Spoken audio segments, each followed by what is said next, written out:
Reuters reported on June 9, 2026, that Boeing jet deliveries jumped to 60 in May, representing a 33% increase compared to the same period the previous year. The headline figure mattered, but the breakdown mattered more. Of those 60 deliveries, 51 were Boeing 737 MAX aircraft. That single number carries enormous significance.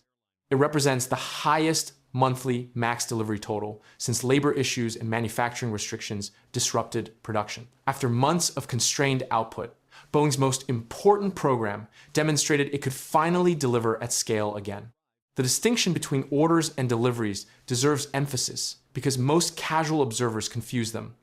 Orders generate headlines, deliveries generate cash. When an airline orders an aircraft, money does not transfer to Boeing in any meaningful sense.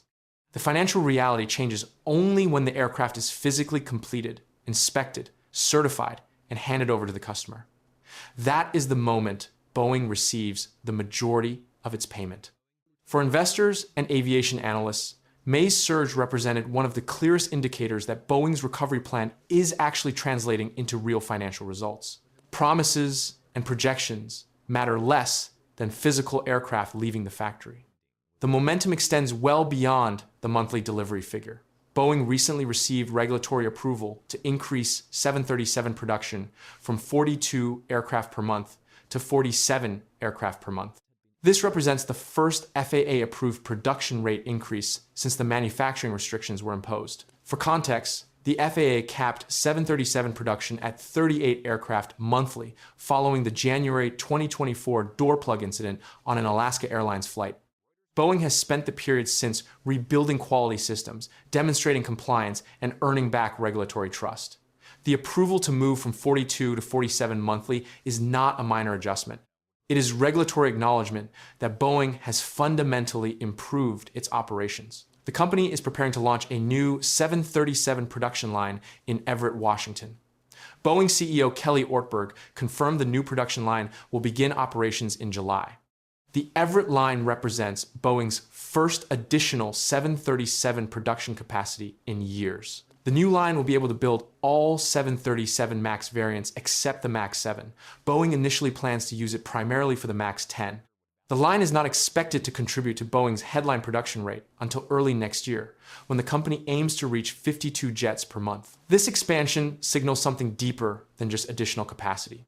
Opening a new production line requires confidence that quality control systems, supply chains, and workforce operations have stabilized sufficiently to support higher output.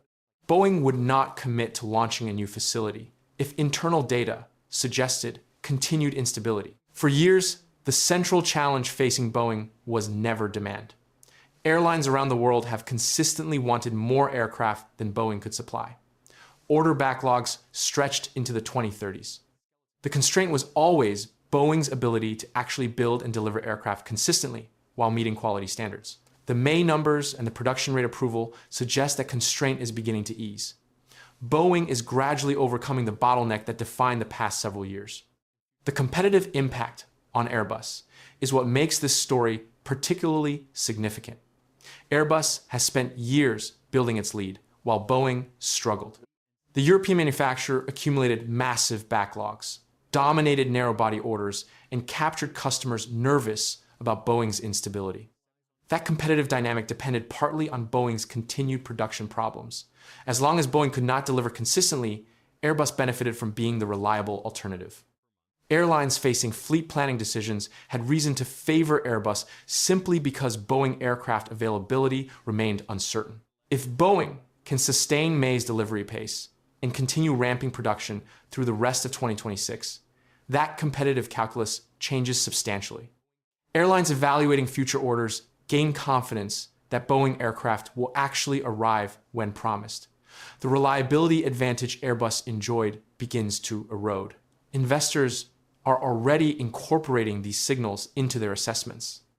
The Investing.com analysis, examining Boeing stock alongside broader market dynamics, highlighted how the company's improving operational metrics are reshaping expectations.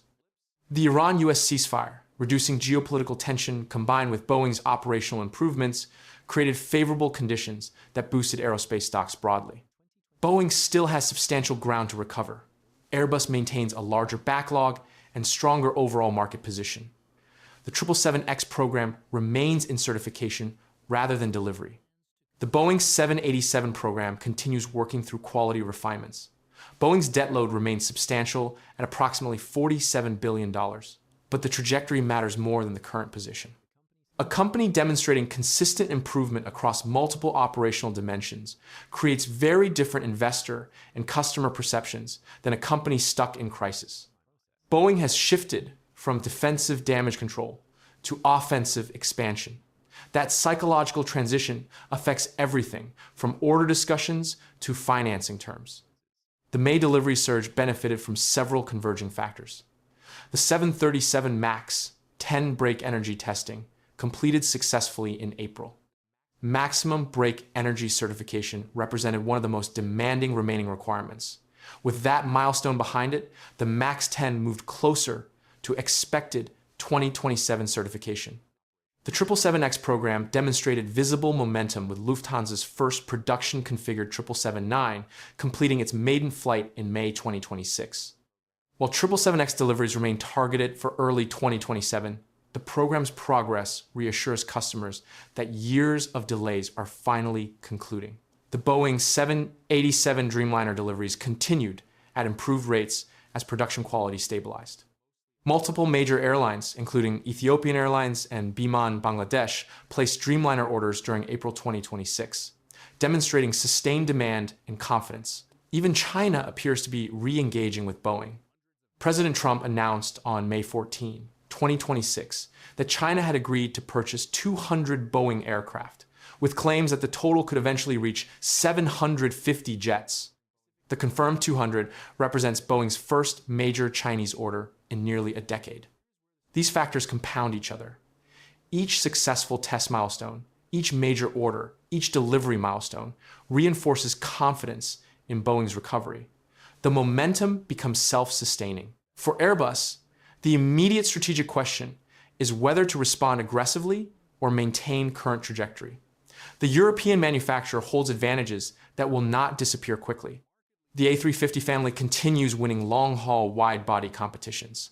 The A320neo dominates the middle of the market segment where Boeing has no competitive product. The A220 captures regional markets with no Boeing alternative. But Airbus also faces its own production constraints.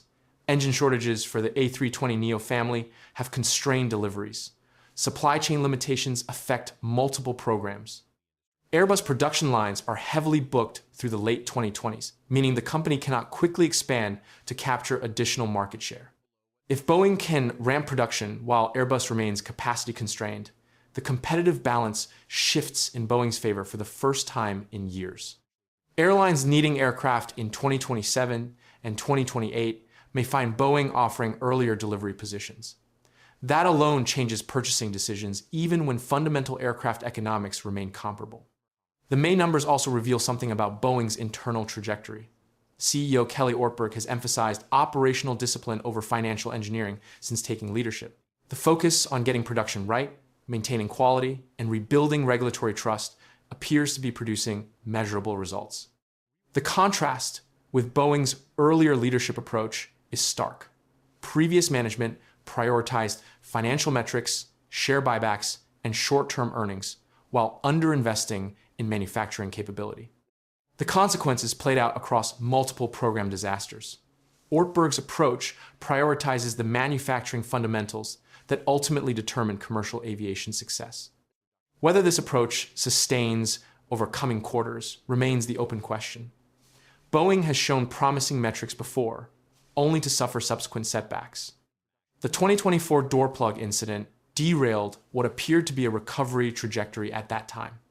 Any major quality incident or regulatory finding could quickly reverse current momentum.